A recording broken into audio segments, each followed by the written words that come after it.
Hi hello I'm doing పప్పు చారు.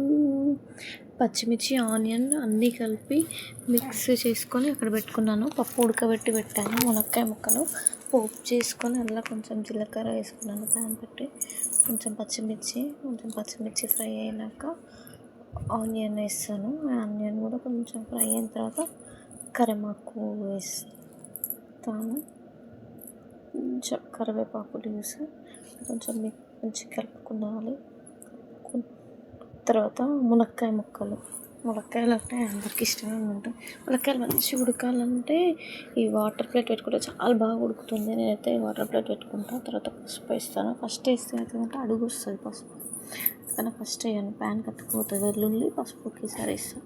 మంచి మగ్గాలి వెల్లుల్లి ముక్కలకు మంచి మగ్గిన తర్వాత కారం వేస్తాను. కారం మంచిగా ముక్కలు పట్టినాక కొంచెం సాల్ట్ వేసి పప్పు ఉడకబెట్టిన పులుసు పిసికి అందులో వేసేసిన. మంచిగా మగ్గిన తర్వాత ఇంగువ, కొబ్బరి పొడి, జీలకర్ర మెంతుల పొడి, ధనియాల పొడి అన్నీ వేస్తా. మంచిగా అవి బాగా మరుగుతాయి. ఎంత మరుగుతే అంత టేస్ట్ వస్తుంది అన్నమాట. ఇంగువ వేస్తున్నాను. అవన్నీ ఫ్లేవర్స్ చాలా బాగుంటాయి పప్పుచారులో. నాకు చాలా ఇష్టం పప్పుచారులో ఇంగువ, చాలా బాగుంటుంది ఇంగువ వేస్తే. టమాటా కూడా వేస్తాను, ఎందుకంటే టమాటా కొంచెం అది రకమైన టేస్ట్. లాస్ట్ ధనియాల పొడి, కొత్తిమీర బాగా మరిగినాక మునక్కాయ ముక్కలకు అంతా జ్యూస్ పట్టిన తర్వాత